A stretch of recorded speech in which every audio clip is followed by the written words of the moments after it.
Bismillahirrahmanirrahim. Assalamualaikum warahmatullahi wabarakatuh. Nama saya Erdini Nur Afianti, nomor NIM 19.1200.006.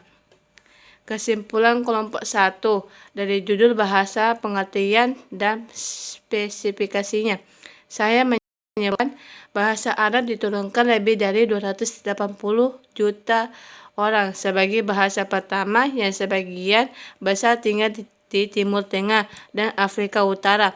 Bahasa Arab ini resmi di 25 negara dan merupakan bahasa peribadatan. Dalam bahasa agama Islam merupakan bahasa yang dipakai di dalam Al-Quran. Menurut seorang alimiah, secara horizontal bahasa Arab dibagi menjadi 3, yaitu bahasa Arab klasik, bahasa Arab modern MSA, bahasa Arab dialek Amiyah. Kesimpulan kelompok 2 dari judul eksistensi bahasa lajah dalan. Menurut para ahli, bahasa Arab adalah bahasa dan huruf yang digunakan oleh sekelompok orang dalam rumpun tertentu, menyebabkan adanya perbedaan ucapan bahkan bacaan antara satu dengan yang lainnya. Adapun lan secara istilah bermakna kesalahan dalam pengucapan kalimat Qur'aniyah, baik itu secara i'rab maupun secara tajwid. Bentuk-bentuk dialek yang satu dengan yang lain. Dialek ada 16, yaitu perubahan harakah, perbedaan harah dan sukun, perbedaan dalam hal pergantian huruf, perbedaan takdim dan takhir huruf, perbedaan dalam hal khas dan isbat, perbedaan penggantian huruf sahih dengan huruf muttah, perbedaan dalam hal qiraat, imalah dan tahim, perbedaan huruf sukun di depan, perbedaan muzakkar dan muannas pada higam, perbedaan i'rab, perbedaan dalam bentuk jamak, perbedaan dalam hal tahqiq, perbedaan dalam hal penyebutan hal al-marbuto menjadi tatanis, perbedaan dalam hal ziyadah, perbedaan dalam hal al-fathat atau kata. Lan berdasarkan periode, yaitu lan pada zaman jahiliyah, lan pada zaman Islam, lan pada zaman dinasti Umayyah, lan pada zaman dinasti Abbasiyah, lan pada zaman dinasti Abbasiyah, pada zaman Abbasiyah, lan digolongkan ke dalam lan di era lan Andalusia, lan Sohliyah, lan di Maghrib, lan di daerah-daerah lain, Hijaz, Syam, dan Mesir. Kesimpulan kelompok 3 dari judul An-Nat Istiqoh. Pengertian dari An-Nat ialah langkah kreatif dalam meringkas, mempermudah pengucapan serangkaian kata. Bentuk An-Nat memiliki kemiripan dengan akronim pada bahasa Indonesia yang letaknya terdapat pada penyederhanaan dan peringkasan kata untuk mempermudah pengucapannya.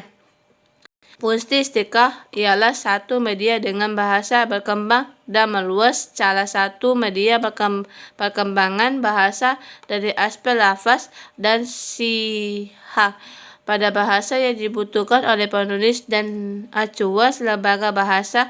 Keuntungan media untuk mengubah struktur kata atau perubahan baru yang memiliki makna sematik atau petunjuk. Media berfungsi mengungkapkan sebagai nahwu gramatika sebagai struktur maf'ul, pasif dan muta'addi transitif. Media untuk melahirkan mufradat baru pada bahasa Arab, dan media berfungsi untuk mengetahui yang asli dan dahlil atau masuk pada bahasa Arab.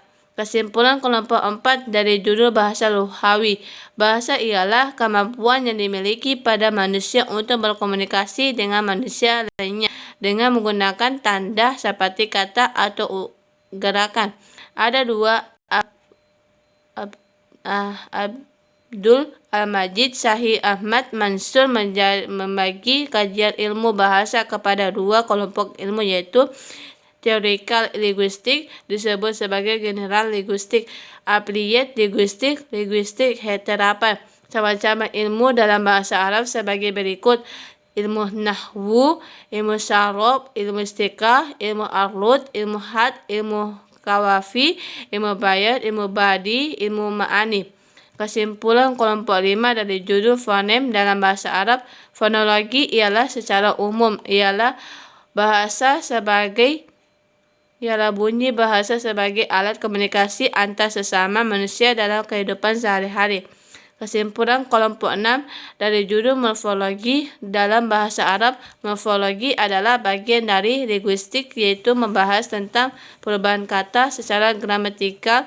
Morfologi terdapat bahasa dalam perubahan bentuk, yaitu kata fi'il madi, fi'il mudhari, dan sebaliknya. Hubungan morfologi dengan ilmu tata bahasa lainnya yaitu leksikologi, etimologi, dan sintaksis. Sehingga di antara ilmu tata bahasa tersebut terdapat persamaan dan perbedaan karakteristik masing-masing. Kesimpulan kelompok 7 sintaksis dalam bahasa Arab. Kata sintaksis berasal dari bahasa Yunani san dengan tatein yang artinya menempatkan, maka dan secara etimologis yaitu mendapatkan suatu kata menjadi kelompok kata atau kalimat. Kata sintaksis yaitu kajian ilmu nahwu pada bahasa Arab, pengaturan antar kata pada kalimat atau antar kalimat. Dalam klausa kata wacana yaitu kajian ilmu nahwu, hubungannya tidak menimbulkan makna gramatikal tetapi mempengaruhi baris akhir kata yang disebut i'rab. Sekian kesimpulan yang sudah saya jelaskan. Mohon maaf bila ada salah kata, mohon dimaafkan. Wassalamualaikum warahmatullahi wabarakatuh.